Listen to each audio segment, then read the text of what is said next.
On est avec Jérôme de Poker Associé. Jérôme, est-ce que tu peux te présenter un petit peu? Oui, Jérôme Tartin, je suis dirigeant d'un petit groupe de sociétés spécialisé dans l'accompagnement des indépendants qui s'appelle OpenViz. Vous êtes d'ailleurs dans nos locaux à Aix-en-Provence. Qu'est-ce que tu fais exactement? Moi je dirige, je fais rien à proprement dit. Il y a beaucoup de gens qui nous accompagnent, qui sont derrière, qui sont là pour simplifier la vie des indépendants tous les jours, en traitant l'ensemble de leur flux administratif, fiscal, social, pour qu'ils aient qu'à se concentrer sur leur métier. Et comment du coup tu es arrivé de ton métier sur donc Poker et Associés, un milieu du poker qui a priori n'est pas ton domaine? Alors pas du tout, puisque je joue pas, ou alors très peu quand je suis forcé par les autres, mais c'est en fait une vieille histoire, contrairement à ce qu'on pourrait croire. Depuis 2009, je me pose la question aujourd'hui, depuis grosso modo qu'on commence à entendre parler de fiscalisation de joueurs de poker, comment les accompagner. Une de mes premières sociétés, c'est Webportage, société de portage salarial qui accompagne des indépendants. Dans le cadre de cette activité, j'ai certains de mes portés qui ont été fiscalisés après avoir gagné certains tournois, et depuis, je cherche un moyen d'accompagner, aider les joueurs dans l'ensemble de leurs déclarations.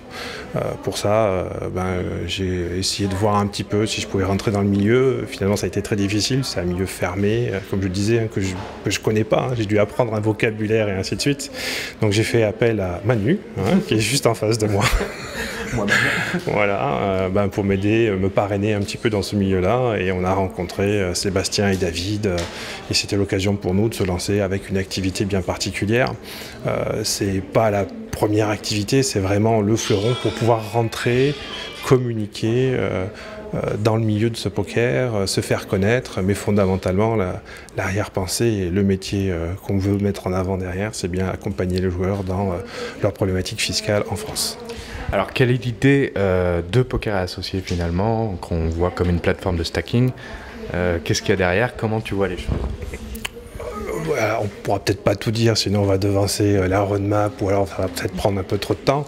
Mais l'idée, c'est quand même d'avoir un fleuron aujourd'hui. Ce qui m'a le plus, moi, émerveillé un petit peu dans ce monde du poker, c'est que j'ai découvert un écosystème ultra pertinent, avec des gens qui sont intelligents, forcément, s'ils gagnent un peu d'argent. C'est pour ça que d'ailleurs je joue plus du tout. Si au départ je pensais que je pourrais jouer, là maintenant je sais que c'est pas possible. Où ils ont créé de façon assez remarquable un écosystème très semblable à celui d'une entreprise. Au lieu de parler de besoins au fonds de roulement, on parle de bankroll. Au lieu de parler de contrat assurance, on parle de swap.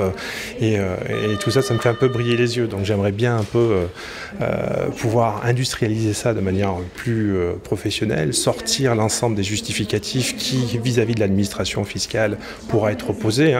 Quand vous êtes stacké à 50% et que vous gagnez que 50%. Et ça, il faut bien le montrer et le prouver. Donc on est vraiment là à un moment donné, surtout avec la nouvelle version qui arrive sur le premier trimestre, premier semestre, peut-être que ça risque de glisser un peu, les débuts de cette démarche, à chaque fois que vous allez être stacké, que vous allez faire du swap, vous allez avoir un ensemble d'outils qui vont vous permettre derrière d'éditer un certain nombre de documents dont on sera responsable en tant que tiers de confiance, qui fait qu'en cas de contrôle, ou même dans le cadre de votre déclaration, pour laquelle on peut d'ailleurs vous accompagner, c'est un petit clin d'œil, vous permettra d'affronter l'administration fiscale et d'être vraiment taxé sur l'assiette réelle. Voilà. Donc un accompagnement global, et puis donc un nouveau site en début 2016, c'est ça? C'est ça. Et les perspectives derrière, les projets par rapport à Poker Associé? Là, donc il y a effectivement la team qui est avec un petit turnover. Donc on félicite Aurélie et Pierre pour leur arrivée chez Winamax. On est déjà en contact donc avec d'autres personnes. Et l'arrivée de Louis, donc qui a eu ce fait. Donc ça a déjà été annoncé. Mais il y a d'autres personnes qui arrivent, qui sont derrière. Peut-être la création d'un challenge pour essayer d'aller chercher d'autres personnes peut-être un peu moins connues, à dynamiser un petit peu tout ça par rapport à nos partenaires aussi. Essayer de créer un environnement qui puisse nous permettre d'identifier quelqu'un qui sortirait de la masse et qui viendrait nous rejoindre dans la team. Bon, la question cruciale, on te voit quand sur un live?